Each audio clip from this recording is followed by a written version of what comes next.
Tum-bee-dee-dum, oh-ee-no, we-no-no, we-dee-dum-dum-na. Tum-bee-dee-dee-dum, we-no-no,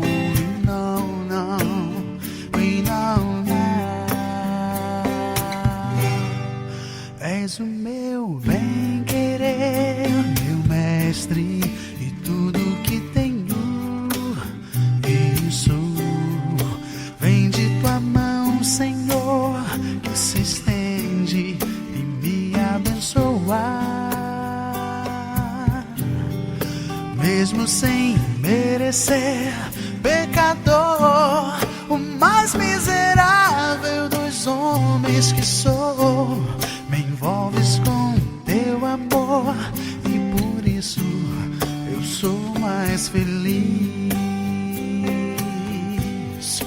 És o meu bem-querer, meu mestre, e tudo que tenho, isso vem de tua mão, Senhor, que se estende e me abençoa. Mesmo sem merecer, pecador, o mais miserável dos homens que sou, me envolves com teu amor e por isso eu sou mais feliz. Se a vida quer me tirar de ti, me afastar e me destruir, eu clamo a ti, Jesus, e tu me dás a tua vitória. Pois estou bem certo de que nada, nem na morte, nem na vida. Meu querido, minha querida, um bom dia para você. Hoje é domingo, 7 de junho, o dia que o Senhor nos deu para vivenciarmos, para desfrutarmos. Meu nome é Alexandre Gouveia Faria, eu sou pastor da Igreja Batista Central do Fonseca, aqui em Niterói. E eu queria dizer para você que é um privilégio, um prazer, uma alegria nós estarmos juntos nesta manhã, para nós meditarmos na palavra, para nós adorarmos ao Senhor, e tudo leva a crer, pelas notícias que temos, que em breve, não sabemos exatamente quando, mas em breve nós estaremos reunidos como Igreja de Jesus Cristo.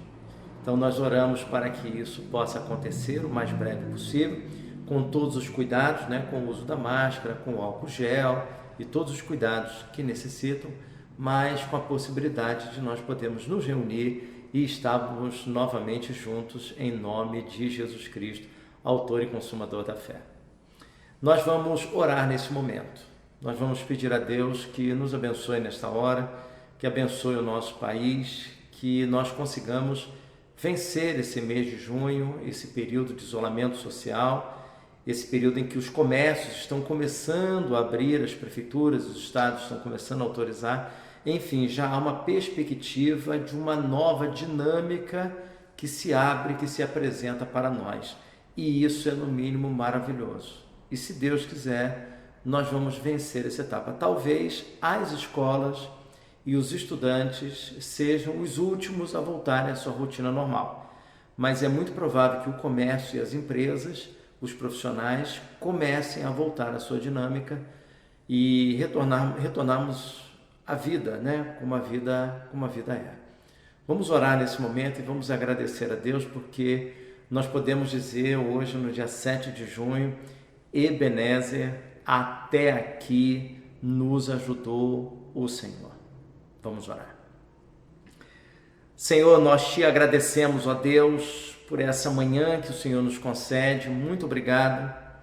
Te agradecemos, ó Deus, porque estamos vencendo esse período de pandemia, não, ó Deus, com tudo que nós gostaríamos, mas com um momento em regime de exceção, com perdas, ó Deus, significativas, que jamais serão esquecidas, de situações que nós precisamos aprender a lidar com elas. A medicina lida, ó Deus, com um inimigo desconhecido que é o coronavírus.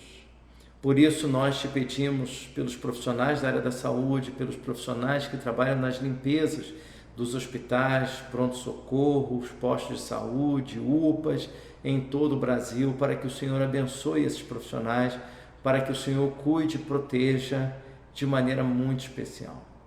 Nós te pedimos, ó Deus, por aqueles que estão internados, que estão fazendo uso, ó Deus, de ventilação, de respirador. Enfim, nós te pedimos que o Senhor abençoe essas vidas, que o Senhor abençoe os medicamentos, que o Senhor abençoe os exames que estão sendo feitos, para que esse momento, ó Deus, seja vencido em nome de Jesus Cristo.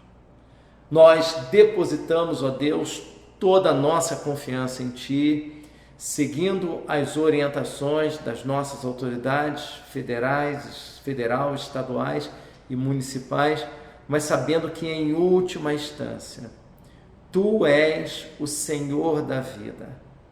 E antes que nós nascêssemos, todos os nossos dias já estão escritos e determinados, quando nenhum deles havia ainda.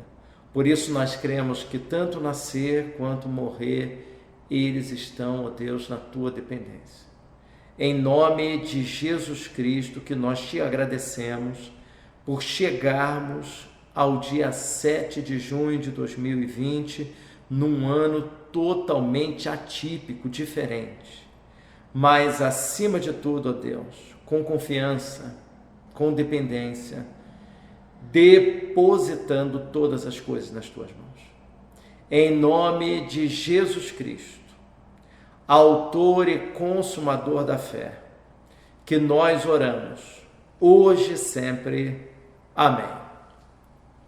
Nesse momento, nós, como fazemos todo início de culto, todo início de transmissão, nós iremos adorar o Senhor em espírito e verdade, e eu peço a você que acompanhe esse louvor que estará sendo ministrado e não permita que nada na sua casa possa te atrapalhar nesse momento, mas que nós possamos estar num só coração, num só sentimento, num só espírito, adorando ao Senhor em espírito e em verdade. Deus te abençoe nesta hora. Amém.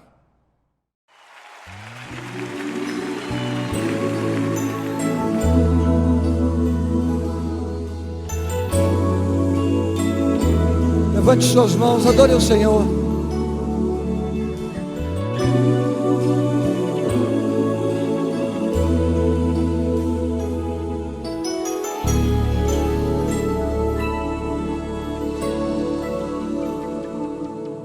Eu não tenho que andar ansioso, se vou ter o que comer ou vestir. Se o Senhor veste os lírios do campo, o que mais não fará por mim? Eu não tenho que andar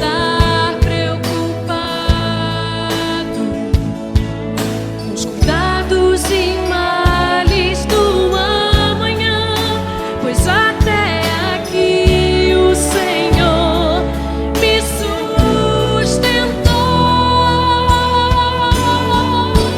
Confiarei em Ti, Senhor, minha esperança está em Ti, não há maior prazer do que saber que o meu Deus cuida de mim.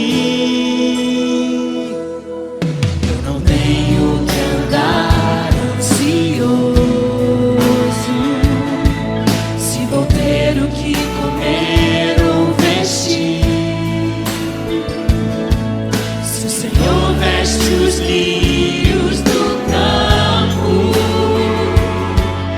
o que mais não fará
desse momento de louvor, de adoração, nós vamos agora meditar num texto assim muito interessante, uma experiência maravilhosa na vida dos discípulos de Jesus e do próprio Jesus. Eu vou pedir a você que abra sua Bíblia em Mateus capítulo 14, a partir do verso de número 22. Mateus capítulo 14, a partir do verso número 22. E o tema desta manhã é tempestade à vista. Jesus terminou de fazer a primeira multiplicação de pães e peixes e ficou em um determinado local em oração e pediu aos seus discípulos que atravessassem o lago e chegassem até o outro lado de Genezaré. E os discípulos vão ter uma surpresa na sequência desse percurso através do mar, do lago. E vamos acompanhar essa história?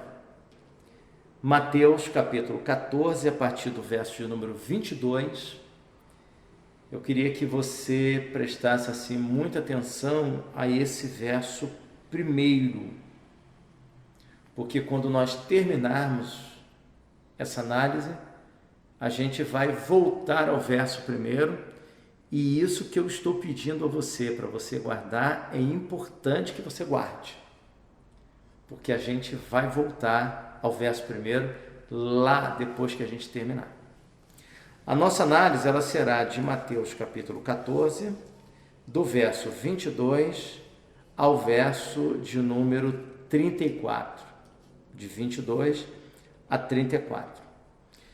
E o verso 22 diz o seguinte: logo em seguida, ou seja, depois de ter feito a multiplicação de pães e peixes, a primeira multiplicação, ele obrigou os seus discípulos a entrar no barco e ir na frente dele para o outro lado, enquanto ele mandava as multidões para casa.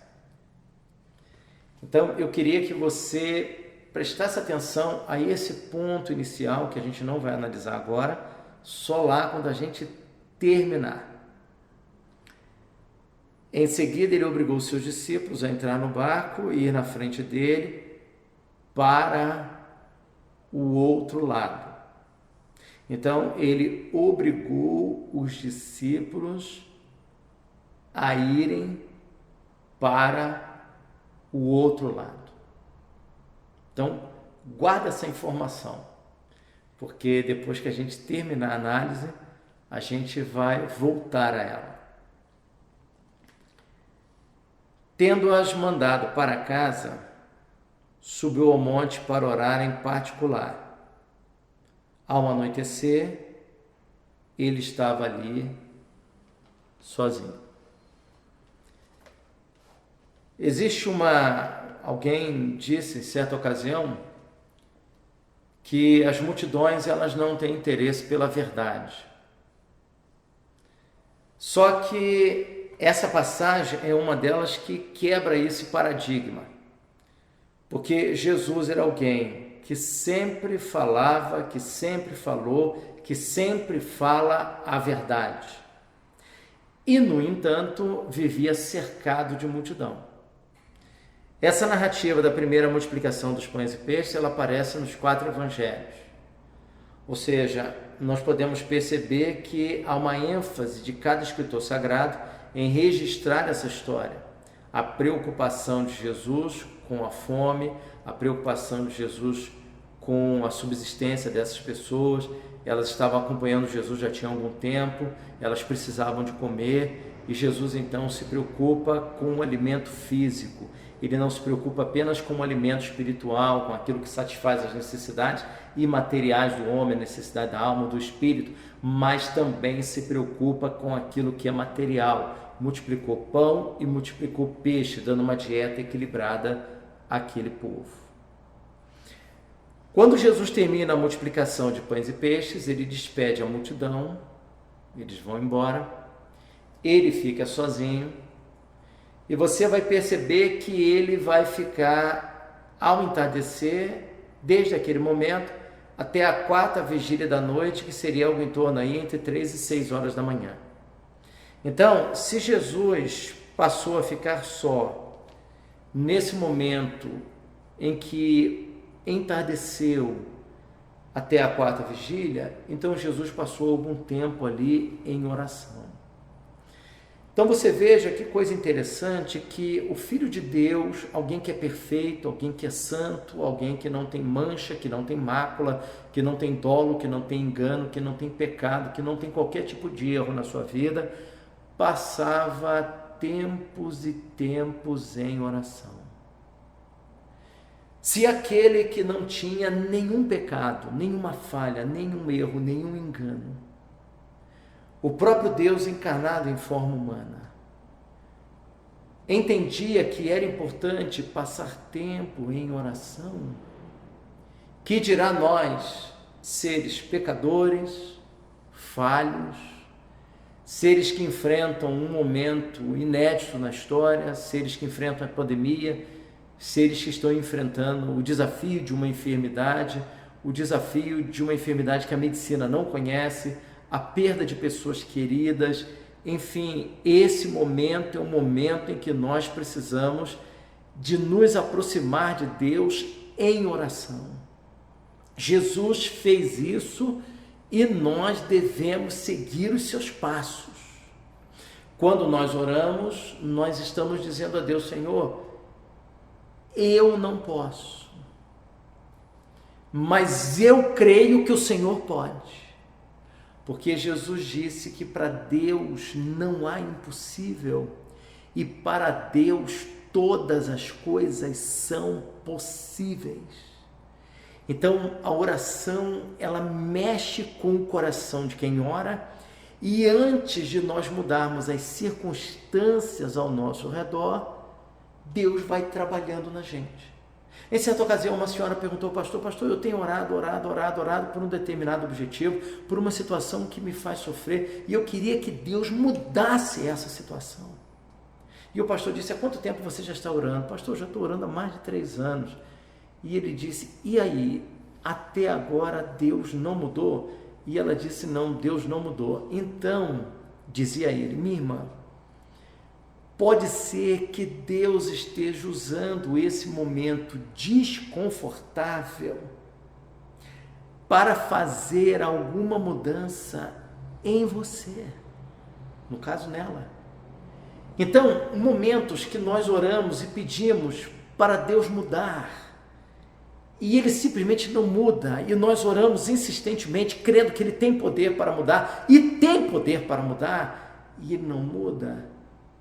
Então pode ser que Deus esteja usando essa situação para nos mudar. Jesus então passou uma missão, obrigou os discípulos a seguirem numa direção, entrarem no barco e passarem para o outro lado. Enquanto isso, ele ficaria orando, ele ficaria em comunhão com o Pai. Em um determinado momento durante a noite, Jesus iria andando sobre as águas para encontrar os seus discípulos. O que aconteceu? Vamos analisar?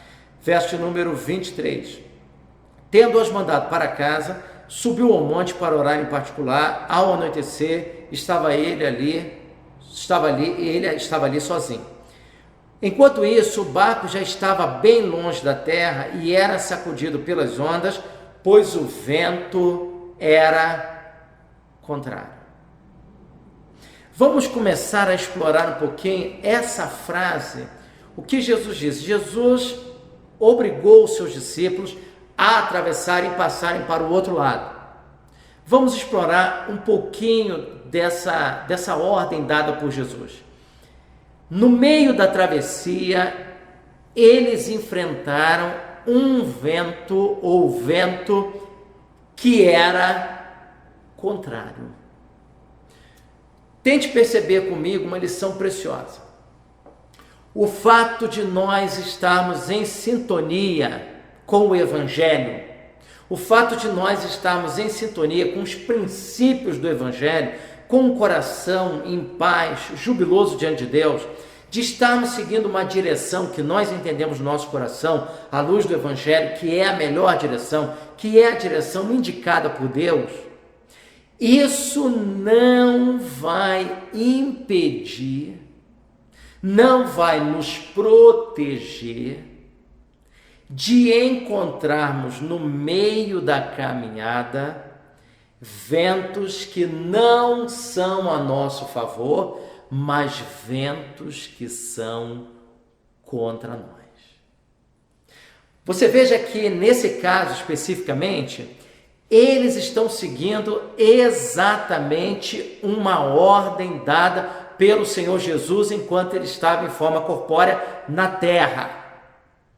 Então, não existe nenhuma dúvida sobre aquilo que Jesus orientou os seus discípulos. Hoje nós oramos, nós ouvimos Jesus falar ao nosso coração, o Espírito intercede por nós, mas às vezes há uma dúvida, porque nós não ouvimos a voz de Deus de maneira audível, como os discípulos podiam ouvir, porque Jesus estava presente fisicamente com eles. Jesus deu uma ordem para eles irem para o outro lado. No meio da travessia, quando estavam na sequência da travessia, eles encontraram ventos que eram contrários. Ou seja, o fato de você e eu sermos pessoas fiéis a Deus, caminharmos na direção do Evangelho, agirmos de acordo com a ética cristã e tudo mais que você possa saber, frequentar a igreja, ser um crente dizimista, orar pelas pessoas, evangelizar, dar bom testemunho, isso não nos impedirá de encontrar ventos que sejam contrários. E você veja que esses homens que estão aqui enfrentando ventos que são contrários, segundo lugar, são homens acostumados ao mar. Alguns deles estavam acostumados à pesca, homens que conheciam aquele lago, conheciam aquela região, mas mesmo assim estavam tendo uma tribulação, uma turbulência para poder chegar ao outro lado. Ou seja, a presença da turbulência, a presença do sofrimento, a presença da dor, a presença da angústia, a presença da perda, a presença de todos esses infortúnios da vida não obrigatoriamente garantem ou afirmam ou corroboram que você está vivendo uma vida de desobediência. Porque aqui os discípulos enfrentaram o vento contrário exatamente pelo oposto disso. Eles enfrentaram o vento contrário justamente pelo fato de estarem fazendo aquilo que Jesus mandou. Se eles não tivessem seguido para aquele lago, se eles não tivessem tentado atravessar como Jesus ordenou, talvez eles não enfrentassem o vento contrário, ou o vento contrário não causaria nenhum problema, porque eles não estariam no mar. Então você perceba que o fato de ter uma vida em consonância com o Evangelho e passar por tribulações, a presença da tribulação não significa ausência de Deus. E a presença de Deus não significa obrigatoriamente ausência de tribulação. Eu posso passar por tribulação, você pode passar por tribulação e obrigatoriamente Deus está presente e está me abençoando, está te abençoando. Agora, nós criamos uma ideia de que a bênção de Deus está ligada inequivocamente ao prazer. Então, se nós estamos tendo prazer na vida, se nós estamos tendo sucesso, se nós estamos sendo bem-sucedidos financeiramente, materialmente, se nós estamos crescendo na vida profissional, se nós estamos ascendendo socialmente, se nós estamos conseguindo comprar um imóvel, comprar um carro, viajar, então Deus está nesse negócio. Porque nós estamos prosperando, nós estamos com muito prazer, com muita alegria, com muita realização, então Deus está presente, mas o contrário disso não significa que Deus esteja conosco e esteja nos abençoando. Esse é um pensamento recorrente e que nós nem sempre verbalizamos, mas no íntimo do nosso coração a gente crê nisso. Se nós estamos tendo alegria, se nós estamos tendo prazer, se nós estamos tendo realização, satisfação, então Deus mais que está abençoando. Mas se o momento é de dor, se o momento é de lágrima, se o momento é de tristeza, de decepção, de perda de alguém a quem nós amávamos. Então, nesse caso, Deus não está presente. Isso nada mais é do que hedonismo, um culto ao prazer. Porque, na verdade, Jesus disse no final do capítulo 28 de Mateus: eis que estou convosco todos os dias até a consumação dos séculos.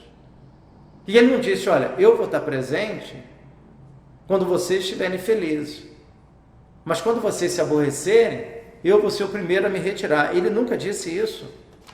Em outro momento, ele vai dizer em João 16, ele vai dizer: olha, no mundo tereis aflições, mas tem de bom ânimo, eu venci o mundo. O escritor, o João, vai dizer na sua epístola: a vitória que vence o mundo é a nossa fé.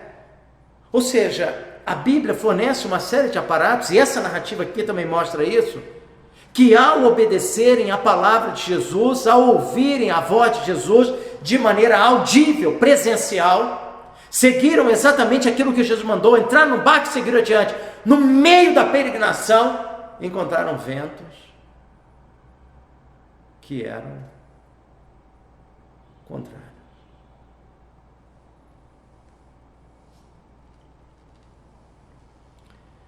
Enquanto isso, verso 24. Enquanto isso, o barco já estava longe da terra e era sacudido pelas ondas, pois o vento era contrário. Já alta madrugada, em algumas versões traz na quarta vigília da noite, que seria no calendário romano entre 3 e 6 da manhã. Jesus foi até eles andando sobre o mar. Olha só, gente, que coisa interessante. Por que que Jesus ordenou que eles fossem adiante dele e, ao mesmo tempo, permitiu que eles enfrentassem essa situação que não estava prevista por eles, que eles não tinham sido avisados de que eles enfrentariam o vento contrário, a tempestade e o risco do barco sossobrar, do barco afundar? A quarta vigília da noite, entre 3 e 6 da manhã, Jesus vem andando sobre as águas ao encontro dos seus discípulos. Os discípulos vão se assustar, a gente vai ver isso mais na frente. Eles estão ali de noite, a coisa meio escura, e eles não têm como iluminar a imagem que está vindo. Talvez a imagem, a luminosidade viesse apenas da lua, possivelmente, e eles não conseguem identificar muito bem, e talvez não seria uma coisa muito comum, muito normal, alguém andando sobre as águas, e então eles pensam que é um fantasma, alguma coisa diferente que está acontecendo ali. Mas na verdade é Jesus quem está vindo na direção deles. Eu queria destacar com você 3 lições nesse ponto. A primeira delas é de que quando enfrentamos a tempestade, Deus vem em nossa direção, Deus vem em nosso socorro.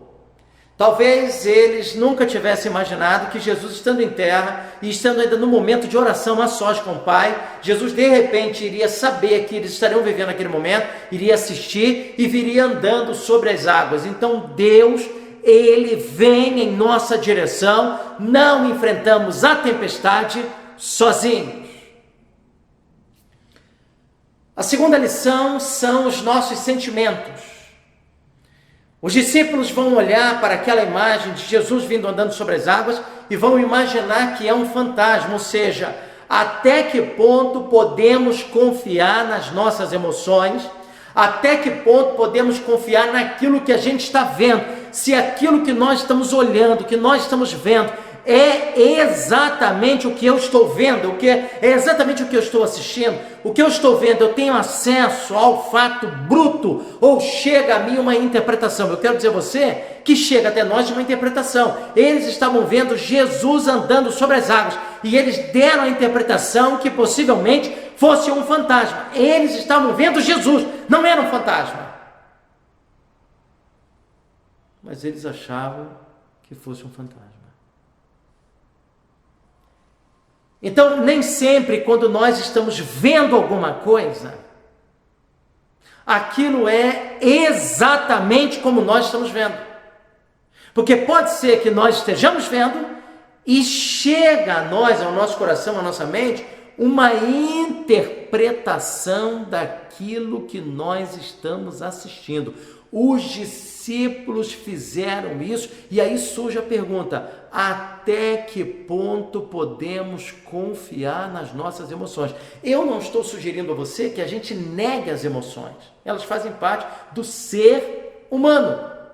O que eu estou dizendo para você é até que ponto nós podemos confiar naquilo que a gente está sentindo, numa subjetividade em nós. Terceira lição: o que Jesus está querendo ensinar aos discípulos ao vir andando sobre as águas? Quando Jesus vem andando sobre as águas, ele queria dar aos discípulos uma lição preciosíssima. O barco estava sendo sacudido de um lado para o outro.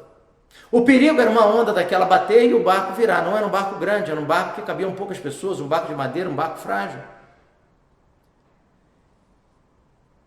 Se a onda entrasse, se a água entrasse no barco, ou viesse uma onda muito forte e fizesse o barco virar, os discípulos, sem o auxílio de Jesus, talvez sofressem, talvez alguma vida fosse perdida. Quando Jesus vem entre 3 e 6 da manhã andando sobre as águas, ele está dando uma lição aos seus discípulos, um ensinamento prático, uma aula prática. Ele está mostrando aos discípulos o seguinte: aquilo que incomoda vocês, aquilo que coloca a vida de vocês em risco, que é a água, aquilo que incomoda vocês, aquilo que coloca a vida de vocês em risco, está debaixo dos meus pés. Quando Jesus vem andando sobre as águas, e o que incomodava os discípulos e colocava a vida deles em risco era a água. Quando Jesus vem andando sobre as águas, Jesus está dando uma lição aos discípulos: aquilo que os incomoda, aquilo que coloca a vida de vocês em risco, está debaixo dos meus pés. E eu quero dizer a mesma coisa a você nessa manhã. Aquilo que te incomoda, aquilo que te faz sofrer, aquilo que coloca a sua vida em risco, aquilo que te traz intranquilidade, aquilo que está tirando o seu sono, aquilo que te faz sofrer, está debaixo dos pés de Cristo. Você crê nisso? Em nome de Jesus, creia nisso. Aquilo que te incomoda, que coloca a sua vida e a vida da sua família em risco, e está debaixo dos pés de Cristo. Verso de número 26. Mas ao vê-lo andando sobre o mar, os discípulos assustaram-se e disseram: é um fantasma, e gritaram de medo. Jesus, porém, falou-lhes imediatamente: tende coragem, sou eu, não temais. Pedro lhe respondeu: Senhor, se és tu, manda-me ir sobre as águas até onde estás. Ele disse: vem. Descendo do barco e andando sobre as águas, Pedro foi ao encontro de Jesus. Algumas lições preciosas nesse ponto. A primeira delas é de que Pedro experimentou um milagre. Pedro experimentou um milagre. Não quando a tempestade havia acabado. Ou seja, o milagre não é o término da tempestade, mas no meio da tempestade, no epicentro da tempestade, Pedro desce do barco e começa a andar sobre as águas. Segunda lição, Deus permite que coloquemos situações diante dele. O que Pedro disse a Jesus? Senhor, se és tu, manda-me ir sobre as águas até onde estás. Quem fez a agenda? Quando eles partem para o lago, quando eles entram no barco, Jesus fez a agenda deles. Quando ele agora diz, Senhor, se és tu, manda-me ir ter contigo, foi ele que fez a proposta a Jesus. Então Deus, ele é tão maravilhoso que ele permite que nós nos aproximemos dele, que façamos colocação. Senhor, se és tu mesmo, se é o Senhor que está dirigindo, manifesta um sinal, mostra para mim, fala ao meu coração. Deus permite, quando fazemos isso com humildade no nosso coração, com dependência de Deus, querendo de Deus uma resposta, uma direção, então Deus é capaz de falar ao nosso coração. Aí você vai dizer assim, mas pastor, mas Deus não tem a sua palavra, não tem a Escritura Sagrada? Meu querido, o que eu estou falando aqui não conflita em momento algum com a Escritura Sagrada. Eu tenho a Escritura Sagrada, palavra de Deus viva e eficaz para nós. Mas existem as orientações específicas que eu e você precisamos. Suponhamos, um jovem, uma moça ou um rapaz de 17 anos está estudando para fazer a prova do vestibular, do Enem. Mas essa pessoa tem uma inclinação para a área médica. E ela está em dúvida se ela faz medicina ou se ela faz odontologia. Ela é apaixonada pelas duas, porque tem uma inclinação para trabalhar com a vida, com o cuidado, com o ser humano, com a anatomia, com tudo isso. Mas tem uma dúvida no seu coração. Ama odontologia e ama medicina, e está num conflito. E essa moça ou esse rapaz é crente. Qual versículo da Bíblia que fala sobre odontologia? Não, deixa eu trocar a pergunta. Qual versículo da Bíblia que fala sobre medicina? Deixa eu trocar. Qual versículo da Bíblia que fala sobre engenharia? Deixa eu trocar. Qual versículo da Bíblia que fala sobre veterinária? Qual versículo da Bíblia que fala sobre arquitetura? Não tem. Essas orientações não estão na Escritura. A Escritura tem aquilo que é geral para homens e mulheres, para os seguidores do reino de Deus. Agora, existem as orientações específicas. Um chefe de família recebeu 2 propostas de trabalho, estava desempregado, de repente foi aprovado em 2 possibilidades. Foi convidado a participar de 2 processos admissionais. E agora, qual dos 2 que ele inicia? Ele e a esposa, então, decidem orar para saber de Deus, para receber de Deus uma orientação. Não existe um versículo na Bíblia que fale se ele deve entrar na empresa A ou na empresa B. Tem na Escritura aquilo que é geral e aquilo que é específico para a minha vida. Então eu leio aquilo que é geral e a partir daquilo que é geral, Deus vai falar ao meu coração, o Espírito Santo vai guiar a situação, vai falar através das circunstâncias. De alguma forma Deus vai fazer e vai dirigir você de tal maneira que você sabe qual é a direção. Agora, lembrando, o fato de você entrar por uma porta que com certeza Deus abriu, não impede você de enfrentar a tempestade, não impede a mim e a você de enfrentarmos ventos que sejam contrários, não impede a mim e a você da nossa vida estar em risco. Você observe nesse momento que eles estão atravessando esse lago, existe a possibilidade de literalmente o barco virar e a vida desses homens perecer. Ou seja, o fato de fazer exatamente aquilo que Deus quer não nos isenta dos sofrimentos e infortúnios da vida. Isso é necessário que fique bem claro para você. O tema desta manhã é tempestade à vista. Enfrentaram a tempestade porque foram obedientes à palavra de Jesus Cristo. Essa frase é para te chocar. Porque você, eu e os demais evangélicos somos tentados a acreditar que a tempestade surge no momento em que nós agimos com desobediência. É claro, agimos com desobediência, a história de Jonas mostra isso. Quantas situações ele enfrentou. Mas aí achar que o fato de sermos obedientes, nada vai nos acontecer, e que a obediência passa a ser patroa de Deus, e que passamos a ter um guarda-chuva que nos protege contra qualquer tempestade da vida, eu quero dizer para você que esse raciocínio não condiz com o pensamento bíblico, e mais ainda, não condiz com o que essa história está revelando a nós. Os discípulos enfrentaram naquele momento uma tempestade, o vento era contrário, o barco estava recebendo onda de um lado do outro, com risco de sussobrar, e eles estavam fazendo exatamente aquilo que o Jesus histórico, o Jesus terreno, havia ordenado que eles fizessem, exatamente como Jesus mandou. No entanto, encontraram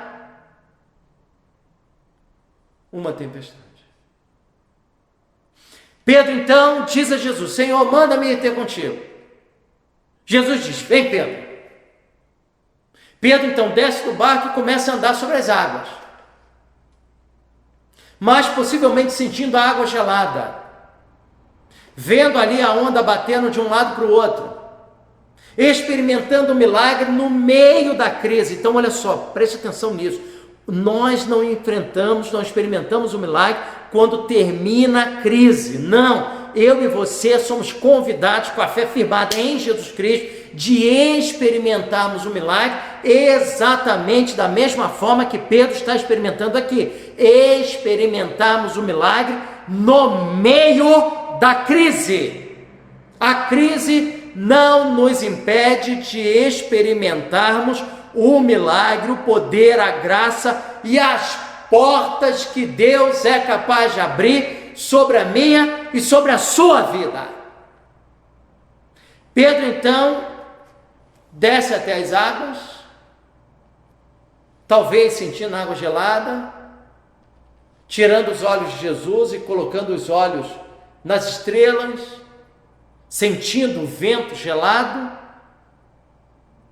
A Bíblia diz que Pedro começa a afundar.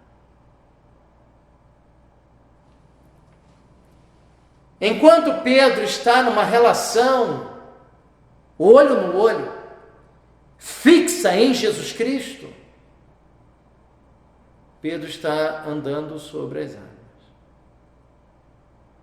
No momento em que Pedro, naquele momento, se dispersa com o momento extraordinário que ele está vivendo, ou com a tempestade, ele está no meio da tempestade, no meio do vendaval. Então, enquanto Pedro tira possivelmente o foco de Cristo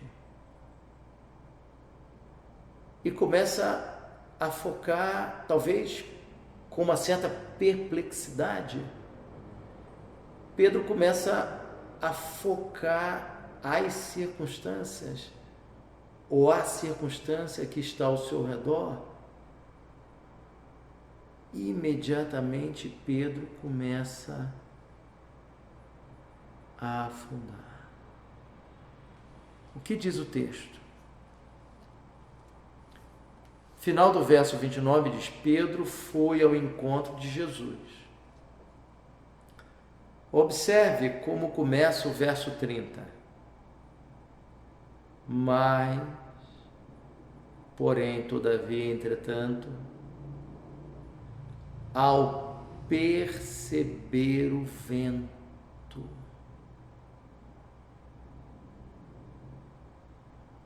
teve medo e, começando a afundar, gritou: Senhor, salva-me. O escritor aos Hebreus vai dizer que nós temos que ter, no capítulo 12, que nós temos que ter os nossos olhos fixos em Jesus Cristo, autor e consumador da fé. Tirou os olhos de Cristo, colocou os olhos no pastor, na igreja, nos políticos, na empresa, na família, nos negócios, em qualquer lugar, no vizinho. Tirou os olhos de Cristo, do autor e consumador da fé, começou a se fixar nas circunstâncias ou nos homens ao nosso redor, é tranquilo, vai afundar. Os nossos olhos, eles precisam estar focados, fixos em Jesus Cristo, autor e consumador da fé. A fé começa nele, passa por nós e termina nele. Então, quando nós tiramos o foco de Jesus Cristo, e o foco ali de Pedro passou a ser o vento, passou a prestar atenção no vento. Quando nós começamos a prestar atenção nas circunstâncias ao nosso redor, ou que nós estamos inseridos, nós começamos a afundar na nossa experiência espiritual. Se nós, nesse momento de pandemia, de coronavírus, de isolamento social, de quarentena, de más notícias, de toda ordem, de crise, se nós tirarmos os olhos de Jesus Cristo e começarmos a fixar os nossos olhos, dar atenção ao que está ao nosso redor, nós iremos afundar, porque é má notícia de todo lado. Nesse momento de tensão, de perplexidade, de ineditismo na história, de uma experiência nunca vivida por essa geração, é a hora, mais do que nunca, de nós seguirmos o conselho do escritor da carta aos Hebreus e estarmos com os nossos olhos fixos em Jesus Cristo, autor e consumador da fé. Não desvie o seu olhar nem para a direita, nem para a esquerda, nem para cima, nem para baixo. Fique com o seu olhar fixo em Jesus Cristo, no seu exemplo, nas suas palavras, no seu testemunho, nos seus ensinamentos, nas suas ações, nas suas reações, nos seus milagres, nas suas parábolas, nas suas ações parabólicas, no seu discurso, nas suas exortações. Fique com a palavra de Jesus Cristo. Não troque essa palavra por nenhuma outra palavra. Mas e se nós começarmos a afundar? Pastor, mas eu tirei os meus olhos de Cristo. E eu coloquei os olhos no meu trabalho e eu fui demitido. Eu coloquei os olhos no hospital onde estava um ente querido e infelizmente ele veio a falecer de coronavírus. Senhor, pastor, eu estou afundando. Eu momentaneamente me deixei levar pelo vento e eu estou prestes a afundar. O que eu faço? O que diz o texto? Mas ao perceber o vento, verso 30, teve medo e começando a afundar gritou, Senhor, salva-me. Verso 31, a minha Bíblia diz assim, imediatamente Jesus estendeu a mão.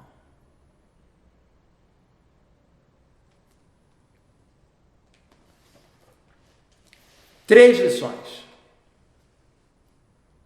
A primeira delas, não existe situação em que eu e você nos encontremos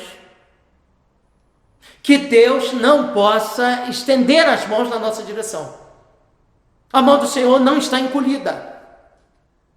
E Ele pode estender a mão para quem grita socorro. Senhor, salva-me. Existe uma mão, a mão de Deus, pronta a ser estendida em sua direção. Segundo lugar, não existe lugar em que eu e você estejamos que a mão de Deus não nos alcance. Não existe situação em que eu e você estejamos que a mão de Deus não nos alcance. Seja qual for a situação que você esteja vivendo neste momento, por mais difícil que seja aos seus olhos e aparentemente impossível, eu quero dizer para você que aí onde você está, no momento em que você encontra que aparentemente aos seus olhos é insolúvel, sem solução, ainda assim, Deus pode estender a mão e te alcançar onde você está. Essa é a segunda lição. A terceira. Jesus poderia fazer uma brincadeira com Pedro. Como assim, pastor? Brincar no meio da tempestade? Brincar. Pedro começou a afundar. Então, deixava Pedro afundar até os joelhos. Deixava Pedro afundar até a cintura. Deixava Pedro afundar até o peito. Deixava Pedro afundar até os ombros. Deixava Pedro afundar até o pescoço. E quando Pedro já estivesse perto de se afogar, então Jesus iria lá e estenderia a mão. Não foi feito assim. O verso de número 30, na minha versão, começa imediatamente. E o que significa esse imediatamente? Deus não brinca com a nossa situação. Deus não brinca com os nossos sentimentos. Deus não brinca com as nossas perdas. Deus não brinca com a nossa dor. Deus não brinca com os nossos medos. Deus não brinca com a gente. Imediatamente, Jesus estendeu a mão.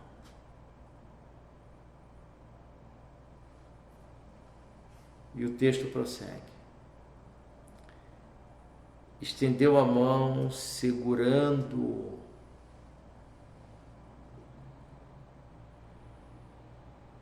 E disse: homem de pequena fé,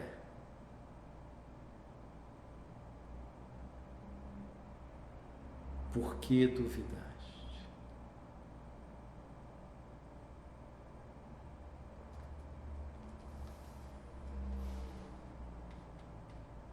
Esse momento de pandemia, de coronavírus, de incerteza, é um momento recheado de dúvidas. É um momento dominado e impregnado de incertezas. Alguém chegou a dizer que este tempo, a única certeza é a dúvida. E nós deixamos a dúvida adentrar o nosso coração. E podemos dizer que pode existir aí dois movimentos: a entrada da dúvida e a saída da fé.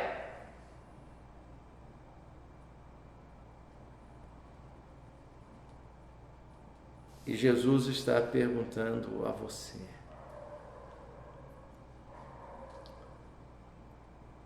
homem de pequena fé, por que duvidaste? Mulher de pequena fé, por que estás duvidando? Jovem, moço, rapaz de pequena fé, por que estás duvidando? Ancião, homem ou mulher, por que estás duvidando? Qual o motivo que Jesus já te deu para você duvidar dele? Qual o motivo que Jesus te deu para você duvidar dos milagres dele?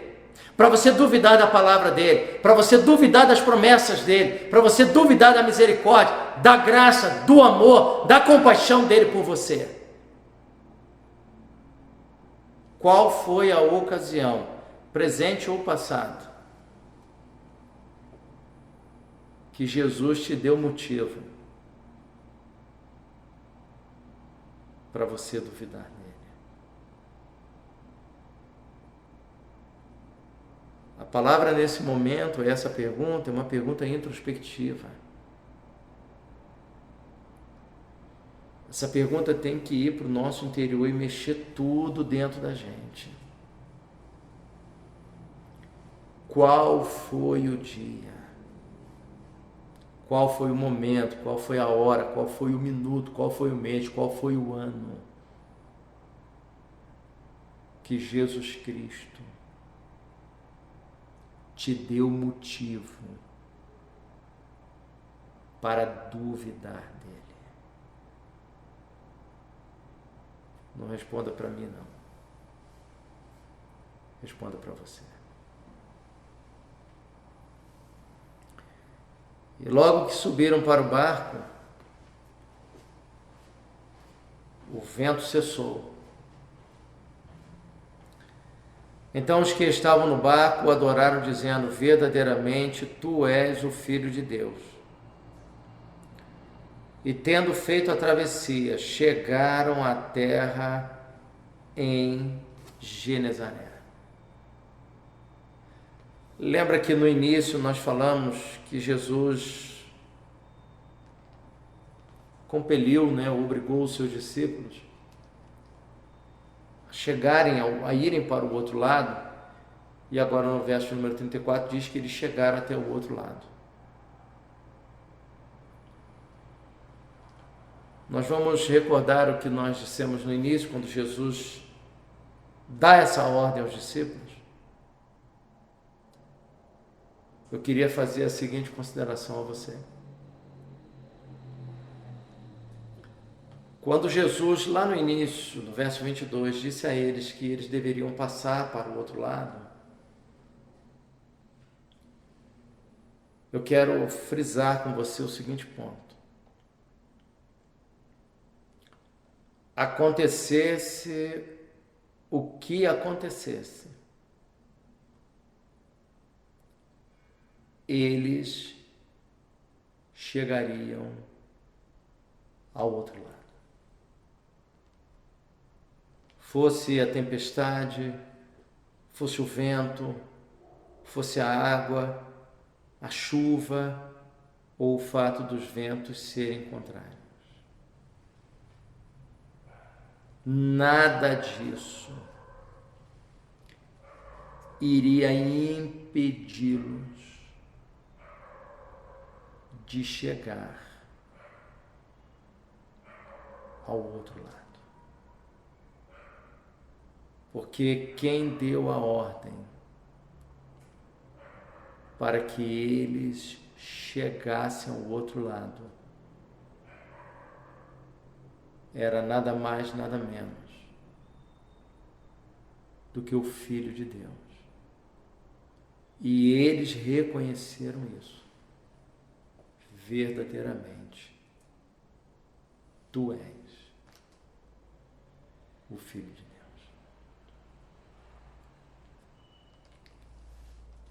Creia nisso. Por mais que a gente enfrente a tempestade, Deus é maior e está conosco. Vamos louvar ao Senhor neste momento. Eu peço a você que preste muita atenção ao cântico que estará sendo ministrado nessa hora. Que o Senhor te abençoe grandemente e que você possa adorar com toda a liberdade do seu coração. Em nome de Jesus. Amém.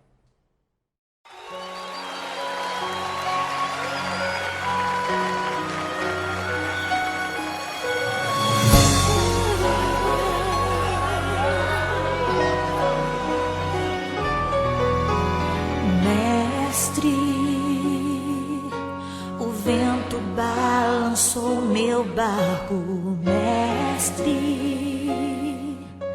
Estou à beira de um naufrágio, mestre. Será que não vês? Será que eu vou perecer? Sinto na pele o frio desse vento, chego a crer que não estás me vendo. Lembro que estás logo ali, na proa do meu barco a dormir. Eu sei que não estou só e já posso crer que amanhã vai ser bem melhor. Só porque estás comigo eu posso falar. Eu acredito que eu não vou naufragar. Só porque estás comigo eu posso falar. Já tenho terra pra descansar nas ondas de um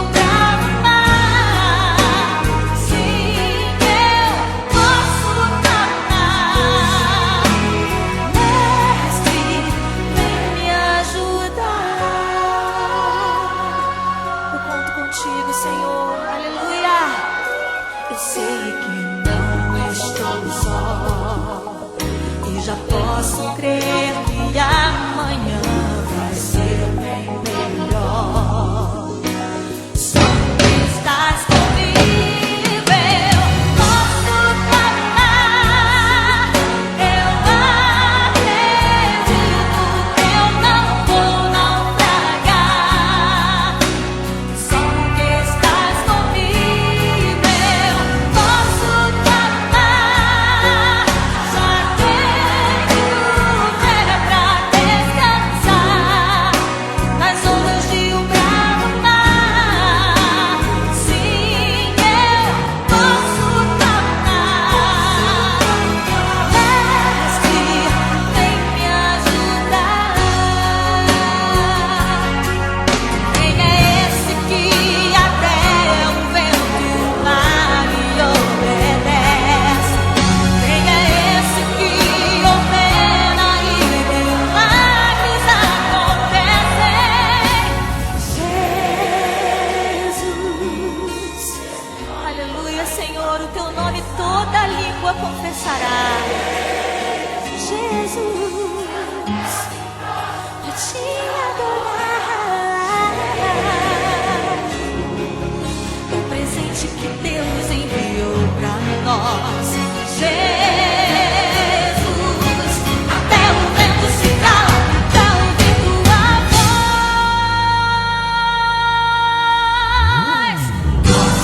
Posso amar, não vou naufragar. Que estás comigo, eu posso falar. Já tenho fé pra descansar nas ondas de um bravo mar. Sim, eu posso clamar. Mestre, vem me ajudar. Eu sei que eu posso falar, porque o meu Deus trouxe, aleluia. Só porque estás comigo, eu posso clamar. Já tenho fé pra descansar nas ondas de um bravo mar. Sim, eu posso clamar. Mestre, vem me ajudar. Eu sei quem tem crido. Vem me ajudar.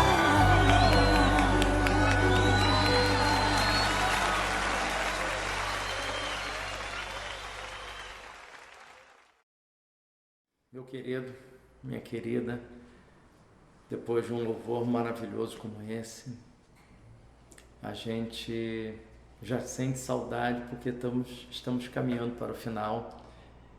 E no momento desse de transmissão, de reflexão, a gente sente o céu mais perto da gente. Como é bom a gente tirar um tempo para meditar em assuntos espirituais. Não que os assuntos da terra, os assuntos materiais não sejam espirituais, mas meditar naquilo que alimenta o nosso coração, que alimenta o nosso espírito. E não existe nada, não existe vitamina, não existe alimento mais poderoso do que o Evangelho de Jesus Cristo. Eu quero passar a você alguns comunicados nesta hora. O primeiro deles é que no próximo domingo, dia 14, se Deus quiser, 14 de junho, nós teremos a nossa ceia em ambiente virtual. Já tivemos a primeira, que foi no segundo domingo de maio, e graças a Deus, até onde eu sei, foi uma bênção. Então nós teremos agora a nossa segunda ceia virtual no dia 14 de junho, à noite. Então eu já estou avisando hoje para você ir providenciando o suco de uva, o pão plus vita, um pão de forma, pica os pedacinhos e distribui na sua casa o pão e o vinho, e o pastor Alexandre vai estar orientando nesse dia. Então não deixe de participar. O fato de estarmos isolados em nossos lares, de não haver o culto público, não nos impede de celebrarmos a ceia do Senhor, que é alimento espiritual para a nossa vida. O segundo aviso, o segundo comunicado, é para você dar aí uma curtida no vídeo. Se você gostou, se você foi abençoado com esse momento de adoração, de meditação da palavra, então você dá uma curtida no vídeo, dá um joinha para a gente poder multiplicar e esse vídeo chegar a outras pessoas. E você se inscreva no canal, para a gente chegar a 1000 pessoas no canal, porque aí nós começamos a ter mais benefícios do YouTube para a gente poder preparar vídeos. Então ajuda a gente nessa caminhada. Nós temos aí quase 300 pessoas no nosso canal. A gente precisa avançar isso e chegar até 1000 pessoas. Então você que está participando, que está ouvindo, se inscreva no canal para você poder participar e colaborar para que esse ministério avance. Você também não vai ficar com a palavra presa na sua casa. Você tem o seu celular, você pode pegar esse vídeo e disparar para a sua lista de transmissão e enviar para as pessoas que estão sofrendo, que estão tristes, que precisam de uma palavra de esperança. Então você pode enviar essa mensagem pelo WhatsApp e o seu amigo, a sua amiga, o seu parente, seu conhecido, o seu conterrâneo que está em casa, que está longe de você, pode estar em qualquer lugar do mundo. Mas se essa pessoa fala português e entende português, ela pode receber o zap e receber aí o link do vídeo e assistir e ser abençoada pela palavra do Senhor. Não pelo pastor Alexandre, porque eu tenho pouco para oferecer, mas pelo Evangelho de Jesus Cristo. E uma outra colocação que eu vou fazer a você é que quero combinar com você de você não faltar logo mais à noite. Por quê? Nós vamos meditar sobre um assunto muito interessante, quando Deus responde não. Existem 4 nãos na Bíblia que se destacam.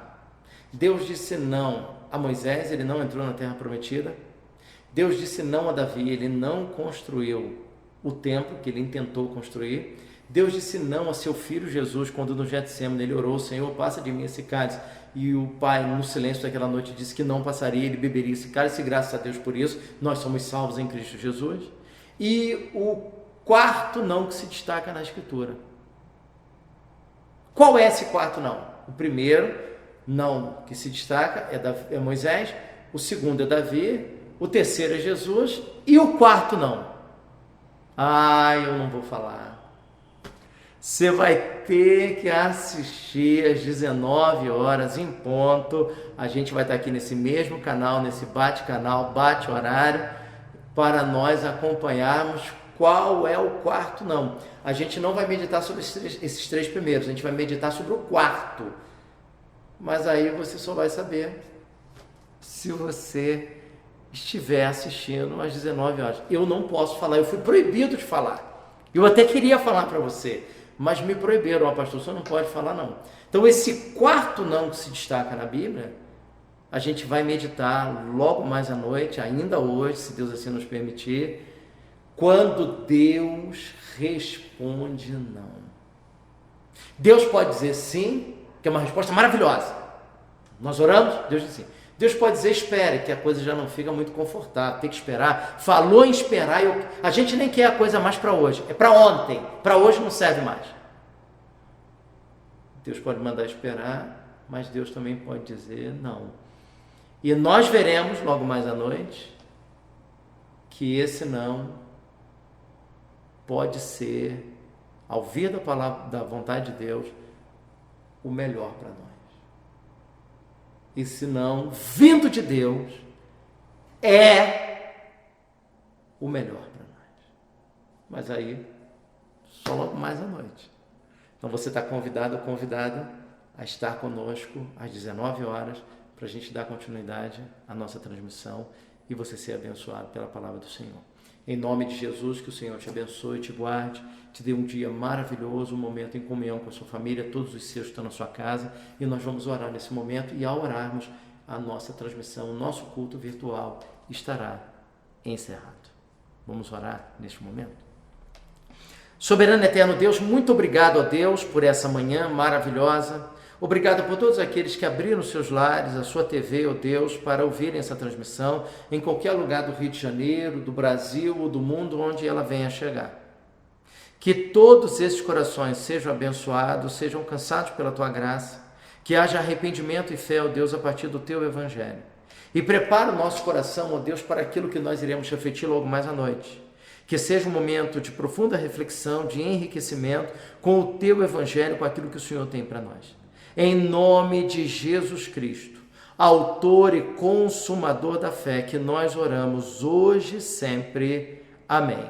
Que o amor de Deus, o nosso Pai, que a graça salvadora de Cristo Jesus e que as doces consolações do Espírito de Deus seja sobre todo o povo de Deus, em seus lares, em toda a terra, hoje e sempre. Amém. Que Deus te abençoe, em nome de Jesus. Amém.